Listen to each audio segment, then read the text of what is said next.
Welcome everybody to the Snow and Ice Mageddon version of Fix It Fair. Here locked in our little homes with the snow falling. We're going to talk about naturescaping because winter is the perfect time to start planning our gardens. My name is Amy Whitworth. I'm a landscape designer here in Portland and also a presenter for East Multnomah Soil and Water Conservation District for their Naturescaping series of workshops. I will share with you today some pro tips and examples and ideas about naturescaping your yard for wildlife. So first of all, we're going to talk about what is naturescaping, how exactly you go about naturescaping in your yard, their benefits, and how our program helps you from start to finish in thinking about your landscape and implementing it. So we'll start with a definition of naturescaping, and naturescaping includes the use of native plants, but is really using nature as a blueprint, if you will, to start to design and using nature as a reference for creating a naturalistic looking landscape that is water and wildlife friendly. Native plant, not every plant is a native plant, and when you go to the nursery, sometimes you'll see native plants, a native plant section, and they might mean native to North America, they might be native to other states, to the East Coast, to central United States. But when we, for our purposes, when we talk about native plants, we're talking about native to the Willamette Valley, particularly.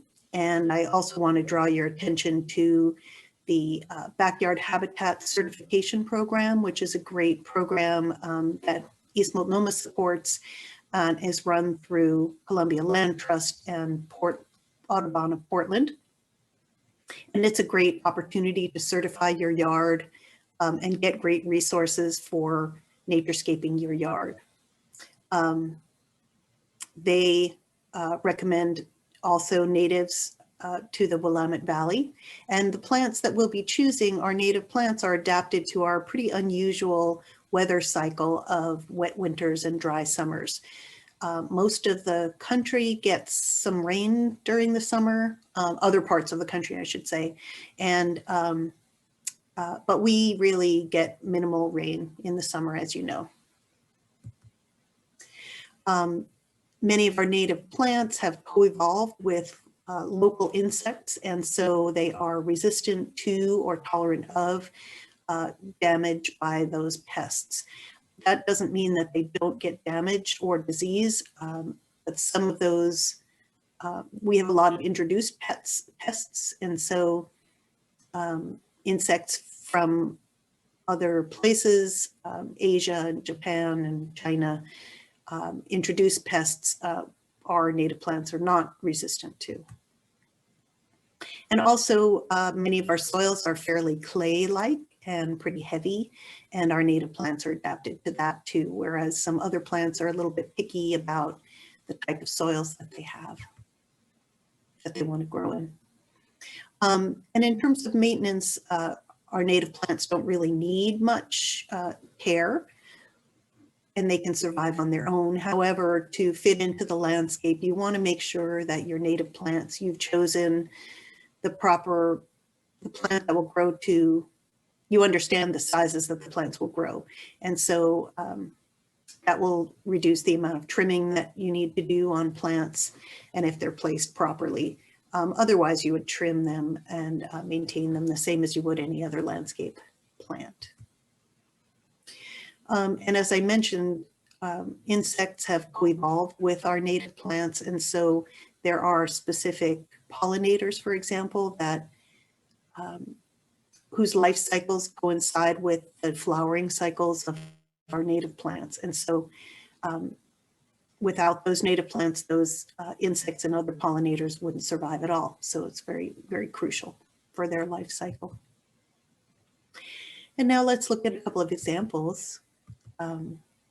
Here's a before shot, or kind of in the process of naturescaping, and we see lawn has been reduced, or we see the beginning of a bed or an empty bed ready for planting.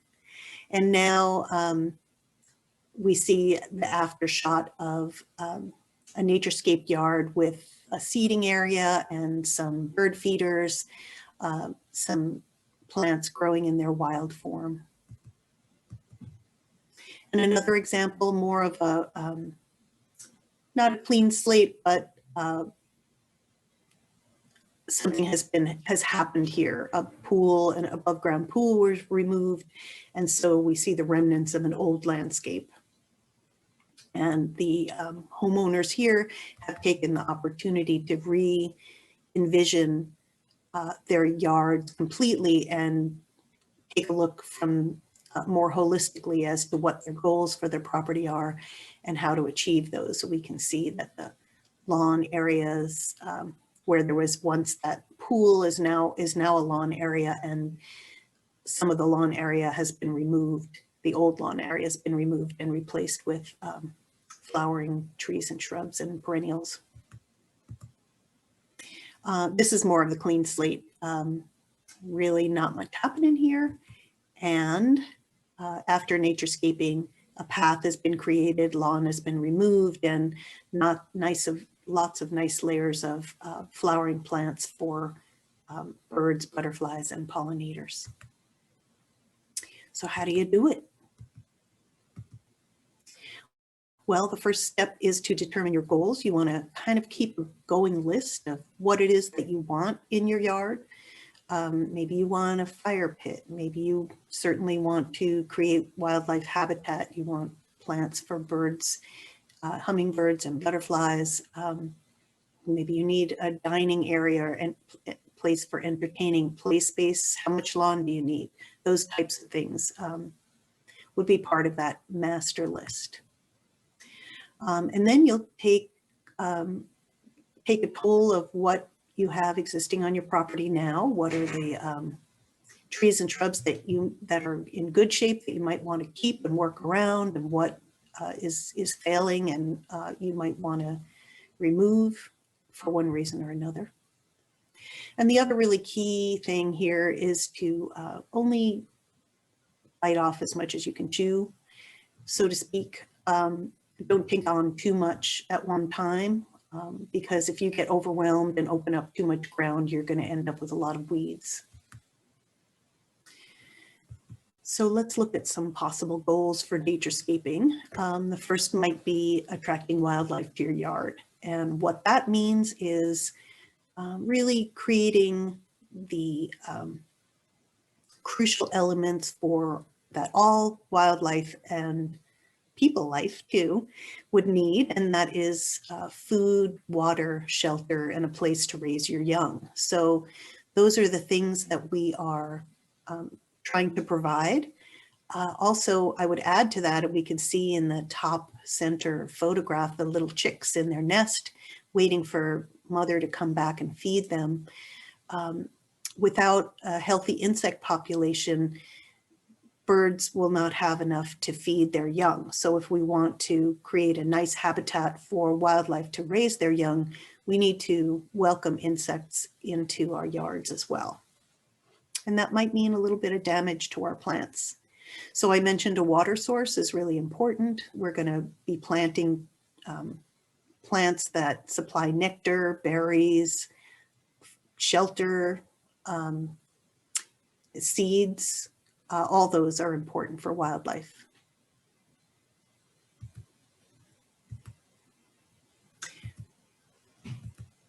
So another goal might be you want it to be interesting all year round. So that means that you want to be thinking about all the seasons. Wintertime is a great time to be starting to think about the bones of the landscape, the evergreen structure, what is going to be there all year round, no matter what the weather. It's easy for people to start with a lot of pretty flowers because we're out looking at flowers in the summertime, and that's when we spend a lot of time outside. However, a garden that is just made of a lot of perennials and flowering plants might not be that interesting in the winter or different times of year. And keep in mind fall color, textures of plants. Grasses have a different texture than shrubs might, for example.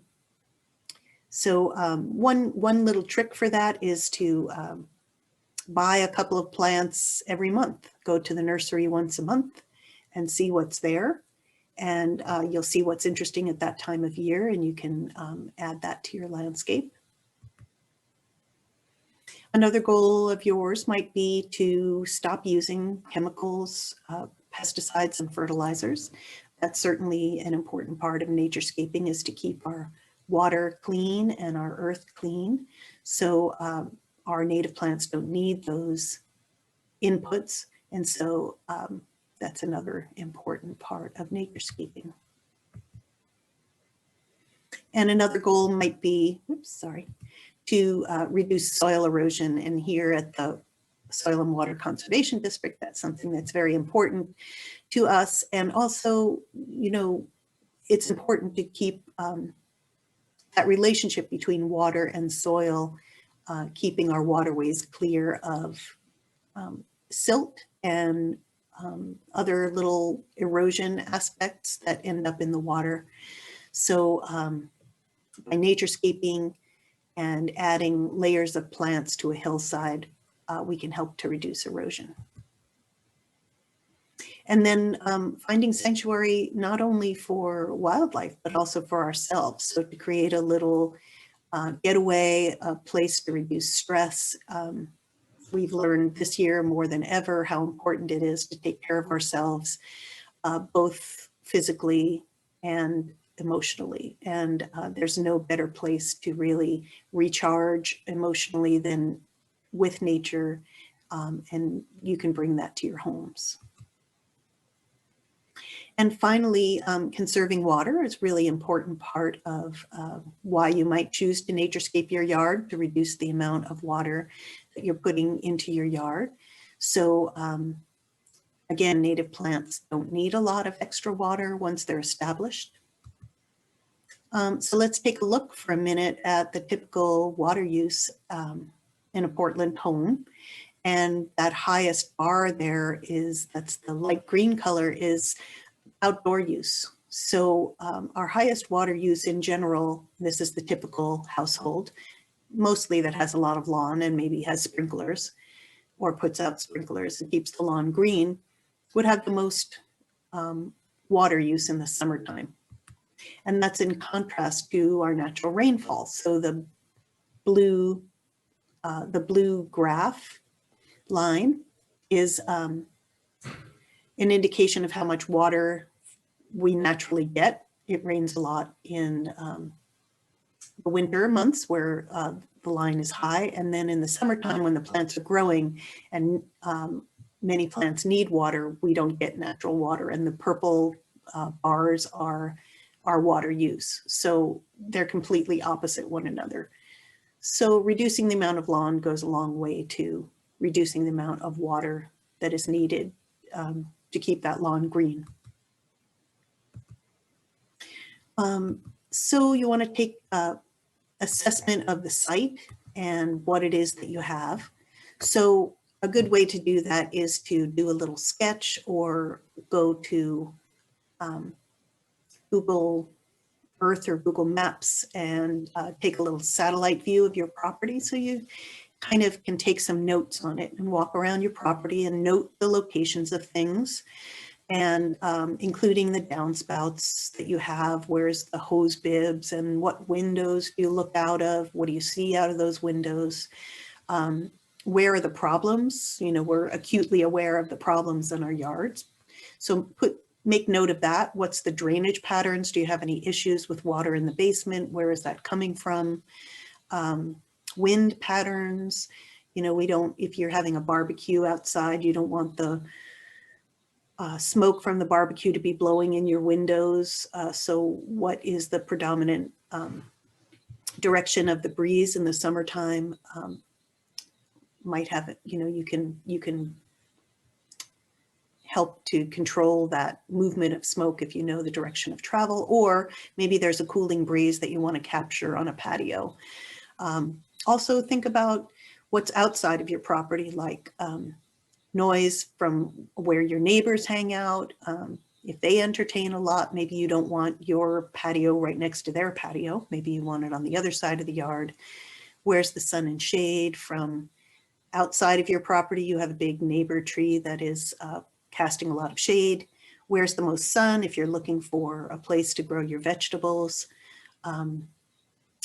Those kinds of things. Existing trees and shrubs, where those are, and consider the entire, not only where the trunk is, but the entire canopy and how much shade they cast. It's a good idea to make a map of sun and shade on your property. A lot of times we think we know when a place is sunny or shady. And we probably learned a lot this year about sun and shade in our yards because we were home so much in general.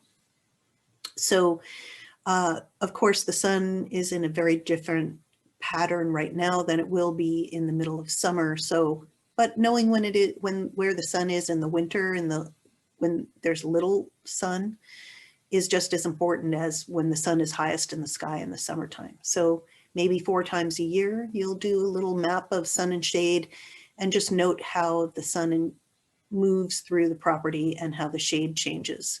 So what might seem like a sunny place because every time you come home from work, it's really sunny, or when you're ready to eat dinner, it's really hot on your patio. It might just be sunny for a couple of hours and shady for most of the day. So make a note of those things. And then we're going to choose native plants that are appropriate for those spots. So right plant in the right place is a kind of an ongoing theme that any gardener will tell you is really, really important. You want to be putting the shade plants in the shade and the sun plants in the sun. A lot of native plants are pretty tolerant of a wide range of conditions, so maybe more forgiving than some other plants might be. However, even for shade-loving plants, the more sun they get in the shade, you know, the sunnier part of a shady area might be 4 hours of sun would still be considered a shady area. So plant that would flower would probably need closer to those 4 hours than only getting one hour. It might still survive there, but it might not flower quite as well. Different parts of your yard are going to create what's known as microclimates, and example of that might be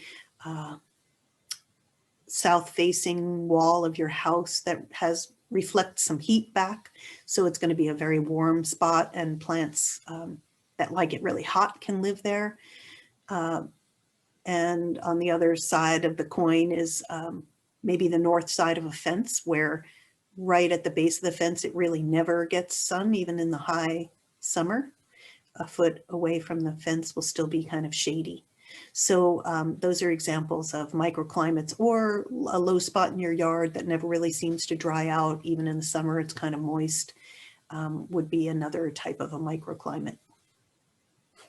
So choosing the right plant for the right sun and shade conditions and for the right amounts of moisture is really important. And also, I would add to that the size of the plant. So you'll see sizes of plants ranging from 3 to 6 feet tall, for example. And in the Pacific Northwest, you can consider that the larger number is going to be closer to where the plant is actually going to grow. Different plants grow in different rates at different parts of the country, and a lot of those tags that you see on the plants are made for a larger audience, where things might not grow quite as well as they do here, but you can count on the larger number being the way the plants are going to grow here. Reducing lawn, or only using as much lawn as you need, would be a really important principle of naturescaping. And so as you're evaluating your site, think about how much lawn makes sense for you. Are you trying to play lawn games? Do you just need a place to lay out a blanket? Sometimes it's more of a visual thing that is the reason that you want some lawn. A green swath definitely makes kind of a visual resting place from maybe a more chaotic shrub border. So maybe you want kind of a little restful place, and you can use lawn alternatives or a regular traditional lawn. But a place like this that we're seeing in the side yard might not even get that much sunlight. It certainly doesn't need to be lawn there. It's not going to be a place that you use the lawn. And maybe it would be a lot more interesting to make a little meandering path with some plants. So a slope, a front slope of the yard, places where it's difficult to mow would be a good place to start your naturescaping journey. Removing the lawn where it's awkward and starting to plant plants in those places. Even when you're thinking about maybe one of your goals is a play area for the kids. A lot of, the traditional thinking would be a big open lawn area for the kids, but kids like to explore and they like secret places. So nature play is something that's become really popular and kind of goes to the impulses of children to find little hidey holes in the garden to hide out and play. Along the sidewalk, the front yard, the parking strip are two examples of places where you might consider eliminating lawn as a starting point. And here we see the experience of that walking along that kind of naturescape area for the public. Maybe you have a hillside that is, again, lawn and difficult to mow. Maybe you'll regrade things a little bit, add some dramatic boulders and a path to help to keep the erosion down and make things more interesting in your yard. And remember to start slowly. So you might have a grand plan for what it is that you want to achieve, but really just start with one piece at a time. Maybe the whole idea for this yard that we're seeing here is to remove the lawn entirely. And in this case, they've left a big swath of lawn as the path for now because hardscaping, it's a lot easier to plant plants than it is to create a path. So they've left the lawn as the path, and that's a great way to start. And you can always enlarge your beds as time allows. Get some inspiration from nature, right from the source. The gorge is a great place to go to look at native plants and their habitats. And we have lots of natural parks, Forest Park and Mount Tabor, and many other parks throughout the Portland metro area that have natural areas for us to take inspiration from.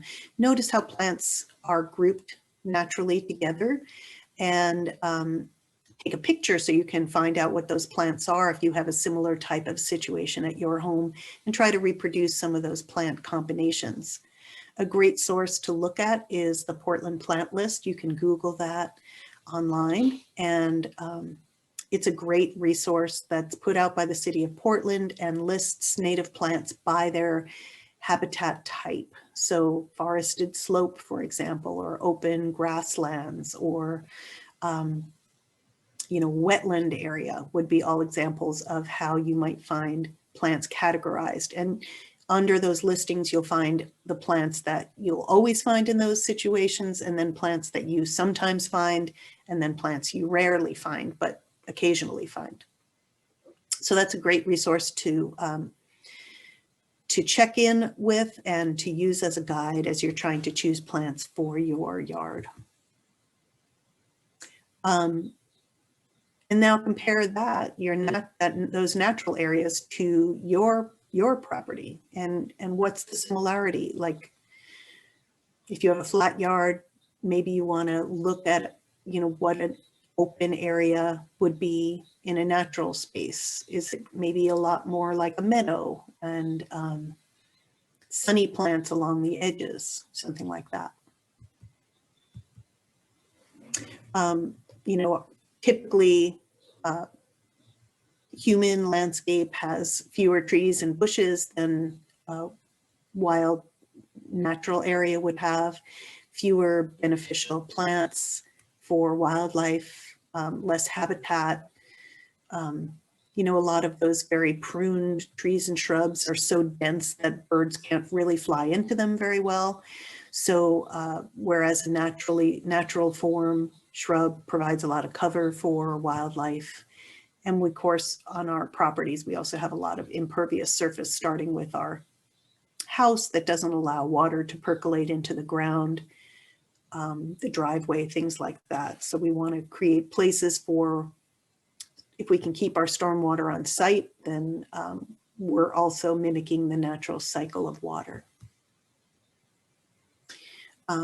We do a great workshop on rain gardens, and that's, you know, considering adding a rain garden to your property is a really nice landscape feature. A lot of times when I'm designing a landscape, I'll first look at where the downspouts are and think about where the rain gardens can be located and try to work my design around that.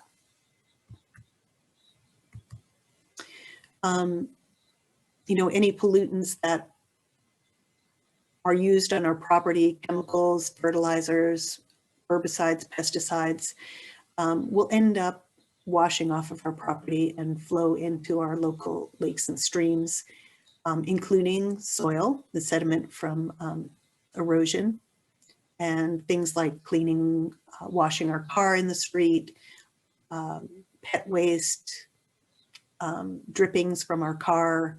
All of those things add to the pollutants on the street that end up in our waterways. So we don't want to add to that by allowing the roof water from our houses to wash all that stuff into the local storm drains. So if we can control the stormwater on our site, then we don't have it running off of our property in the first place. So the reasons for naturescaping is to basically provide habitat for other living creatures, insects, animals, birds, amphibians, insects. Native plants need little to no irrigation once they're established. And that's important to note. You know, I think it's a little counterintuitive that native plants would actually need a lot of care when they're first installed, and that can be true. Certain plants are difficult to establish, and so you can plan on watering for the first 2 to 3 years, or at least monitoring the need for water for the first 2 or 3 years before you can let your native plants kind of fend for themselves. Depending on when you plant, you know, the anytime before the beginning of May is, you know, that's starting to get pretty late, but anytime from when the snow melts until the beginning of May would be a good time to start planting native plants. Of course, a lot of plants are dormant right now, and you know, they just look like a pot of soil, but there are live roots down there that can start to stretch out into your soil and get established before we head into the first drought season of summer. Native plants don't need a lot of fertilizers or other chemical inputs or pesticides, so you'll be reducing your use of chemicals. And they don't need excessive maintenance unless you get a plant that's too big and you need to trim it down to keep it smaller. But if you choose the right plant for the right place, certainly lawn mowing would be reduced, and those everyday types of tasks. Still, weeding is important, but that's another reason for planting densely with native plants and thinking about canopy layers, if you will. So layering your plants and putting all trees and shrubs and smaller bushes and perennials and ground covers all included in your yard so that they interlock. The shapes of them kind of will interlock and fill the whole ground with plant material rather than leaving a lot of open spaces. That's another naturescaping principle.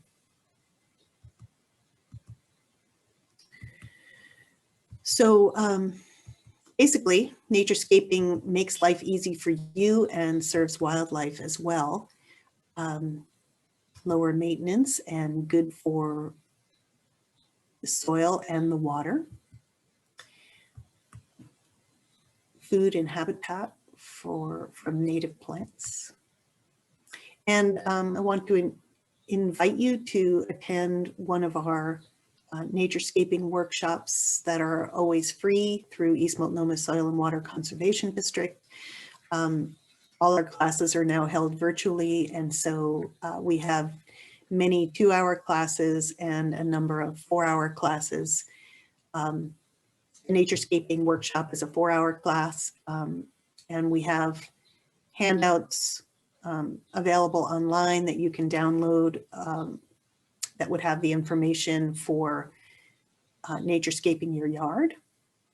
We no longer give out free plants at our workshops, unfortunately. So the Naturescaping Urban Landscape Program, the centerpiece is the basic naturescaping workshop, as I mentioned, is a 4-hour workshop. We are working on a new site planning workshop, so right now we don't have those workshops, and unfortunately this year the native plant sale is not happening, but there are other plant sales. You can look up sparrowhawk native plants is starting to do a online ordering, starting next week, or maybe this weekend. Sparrowhawk is starting their ordering for their native plants, which will arrive in March or April, depending on where you live. And so you can go to East Multnomah Soil and Water Conservation District, emswcd.org, to register for one of those classes. So hope you enjoyed the presentation, and Wing, if we have some questions, I'd love to answer them now. Thanks, Amy. I don't see any questions right yet, but if attendees do have questions, go ahead and enter them either in chat or Q&A. And just a reminder that we do have a recording of this presentation that will go up on Facebook and our YouTube channel, and it will join the intro to Rain Gardens presentation that Amy, you gave a little while back. That was also excellent. And wherever that recording goes up, there's information on how to get a hold of us. So folks can reach out to Fix-A-Fair and we can pass on questions and comments as well. Great. And so I think that's all we have for today, Amy. Okay, perfect. Oh, we do have one question. Oh, okay. Just popped in. So I'm trying site plan now, and I heard something about watching where snow melts. Any tips? Yes, I should have mentioned that. That's a perfect time to taking a look at that. Yeah, so the last place that the snow melts tends to be the coldest place in your yard. So keep that in mind. The first place that the snow melts is the warmest place in your yard. Those are great ways to kind of learn a little bit something about, some of this might have to do with the wind pattern, your particular wind patterns. It's a little bit different than just the sun and shade in your yard, because this, where the snow has piled up and drifts speaks to the wind direction and the wind patterns in your yard. Whereas, the last place that the ice melts is probably gets the most protection and doesn't see much of the light of day, that much sun to melt it. So that's a great thing to watch for as we go through this cycle we're in right now.